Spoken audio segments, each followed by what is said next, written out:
আমাদের বডিতে 7টা energy point রয়েছে। এই 7টা এনার্জি পয়েন্টের নাম হলো চক্র। এই চক্রগুলি আমাদের অরার একটি গুরুত্বপূর্ণ অংশ। এই 7টা চক্র আমাদের বডির 7 জায়গায় রয়েছে।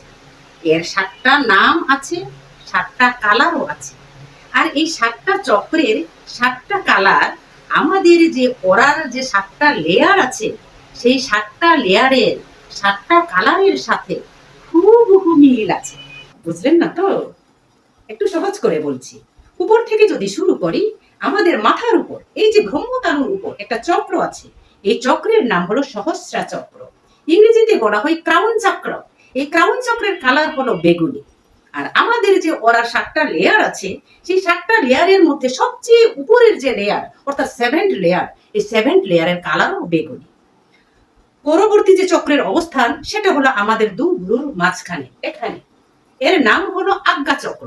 ইংরেজিতে বলা হয় থার্ড আই চক্র। এই থার্ড আই চক্রের কালার হলো নীল। আর আমাদের অরার যে 6th লেয়ার আছে, এই 6th লেয়ারের কালারও নীল। পরের চক্রের অবস্থান হলো আমাদের গলায়, এই জায়গায়। এর নাম হলো বিশুদ্ধ চক্র। ইংরেজিতে বলা হয় থার্ড চক্র। এর কালার হলো আকাশী।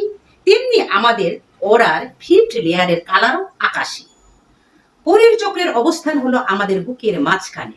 একে বলা হয় অনাহত চক্র। ইংরেজিতে বলা হয় হার্ট চক্র। এর কালার হলো সবুজ।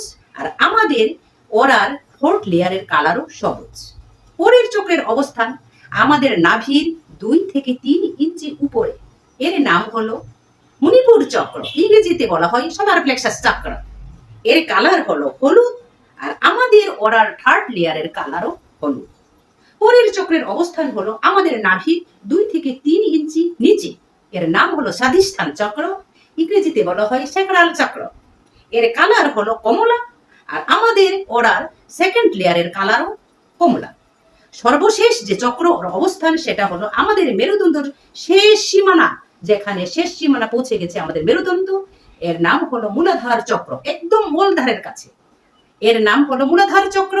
আর ইংরেজিতে বলা হয় এটা রুটস চক্র। এর কালার হলো লাল এবং আমাদের ওরার 1st লেয়ারের কালার লাল। এই চক্র বা এনার্জি পয়েন্টগুলির কাজ কি? এই এনার্জি পয়েন্ট বা চক্রগুলো আমাদের এনার্জি বডিকে ব্যালেন্সে রাখার জন্য গুরুত্বপূর্ণ ভূমিকা পালন করে। এটা বলে ছোট্ট কথায় বলে শেষ করা যাবে না, তবু আমি একটু ছোট্ট করে বলছি। এই চক্রগুলো আমাদের বডিকে, এনার্জি বডিকে ঠিক রাখার জন্য, ব্যালেন্সে রাখার জন্য, ঠিক মতো পরিচালনা করার জন্য এই 7টা চক্র 7টা রং ইউনিভার্স থেকে অ্যাট্রাক্ট করে নিয়ে আসে এবং আমাদের ওরাকে কালারফুল করে তোলে। যখনই কোনো কারণে এই 7টা চক্র ইউনিভার্স থেকে কালার অ্যাট্রাক্ট করে আনতে অক্ষম হয়, তখনই আমাদের ওরার কালারগুলো ফিকে হয়ে যায়, হালকা হয়ে যায়, তার কার্যক্ষমতা হারিয়ে ফেলে।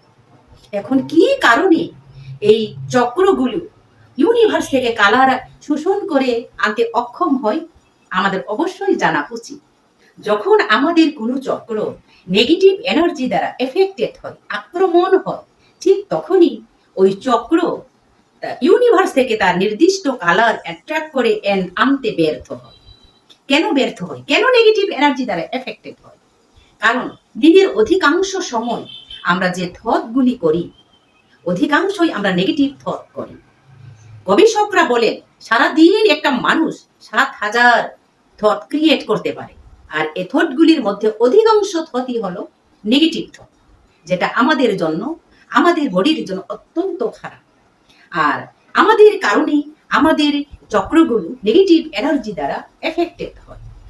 এই যেমন ধরুন, আমাদের চলাফেরা ঠিক নেই, আমাদের লাইফস্টাইল ঠিক নেই, আমাদের খাদ্যাভ্যাস ঠিক নেই, আমাদের বিভিন্ন কারণেই, বিভিন্ন বদ অভ্যাসের কারণেই আমাদের চক্রগুলো দুর্বল হয়ে পড়ে, নেগেটিভ এনার্জি দ্বারা এফেক্টেড হয়। যখনই নেগেটিভ এনার্জি দ্বারা আমাদের চক্রগুলো এফেক্টেড হয়, তখনই আমাদের মধ্যে, আমাদের চক্রের মধ্যে নেগেটিভ এনার্জি ক্রিয়েট হয় এবং নেগেটিভ এনার্জির ফ্রিকোয়েন্সি ক্রিয়েট হয়। আর তখনই আমাদের চক্রগুলো সঠিকভাবে কাজ করতে, অর্থাৎ ইউনিভার্স থেকে ওই নির্দিষ্ট কালার অ্যাট্রাক্ট করে এনে আমাদের ওরা থেকে ব্যালেন্স রাখতে অক্ষম হয়।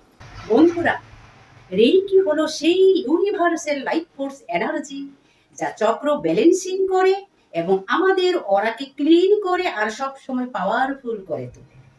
রেইকি এনার্জিকে অ্যাট্রাক্ট করে এই জগতে বহু মানুষ তাদের সাবকনশিয়াস মাইন্ডকে রিপ্রোগ্রামিং করে জগতে অনেক কাজ, অসাধ্য কাজকে সাধ্য করেছে।